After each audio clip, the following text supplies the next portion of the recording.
করে ফেলে যাবো ইনশাআল্লাহ। এর জন্য আপনাদের বিশেষভাবে অনুরোধ করাচ্ছি, একটু বসেন, কোরআনের কথা শুনে আমাদের রিফারি সাহেব আবারও আপনাদের সামনে কোরআনুল কারীমের কিছু কথা বলবেন ইনশাআল্লাহ। সকলকে আবারও অনুরোধ জানিয়ে বসার আহ্বান জানাচ্ছি। ধন্যবাদ সকলকে। আসসালামু আলাইকুম।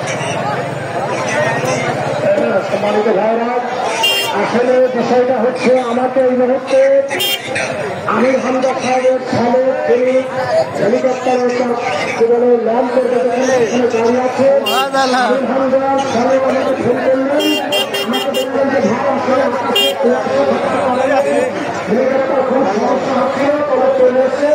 আমাকে এখন ফোন করলো হচ্ছে 5 থেকে 7 মিনিটের মধ্যে হেলিকপ্টার নামবে, নেমে এখানে আসতে হয়তো 5-6 মিনিট লাগবে। এই জন্য আপনাদের আসলে পরিস্থিতি এটা তো আমাদের কিছু করার নেই, সম্পূর্ণটা এটা আবহাওয়া ব্যাপার। এজন্য প্লিজ আপনারা কোরআনকে ভালোবাসেন, আপনারা যারা আইনকে ভালোবাসেন, আল্লাহকে ভালোবাসেন, আপনারা হয়তো বা সেখানে 2 ঘন্টা কথা শুনবেন, সেখানে হয়তো আপনাদের 1 ঘন্টা বক্তৃতা আমির হামজা শোনাবে। মেহরবানি করে সকলে বসে যান। আর একটু সবাই যদি সুবহানাল্লাহ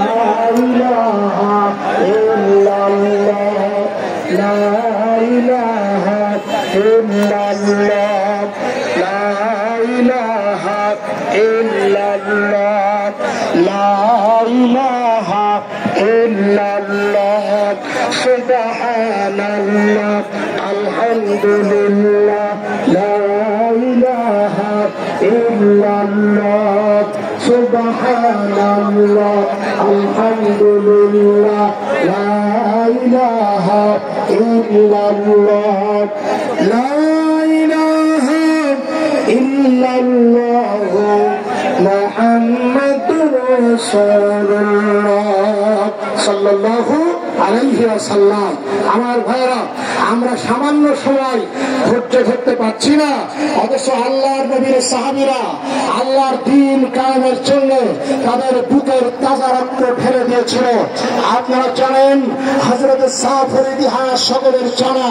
রাসূল পাক সাল্লাল্লাহু আলাইহি ওয়াসাল্লাম বললেন, ওটার যুদ্ধে যেতে হবে, জাফর তুমি 2 নম্বর সেনাপতি, তুমি বাড়ি চলে যাও, বিবি বাড়ি বাচ্চার কাছে বিদায় নিয়ে জিহাদের ময়দানে চলে যাও।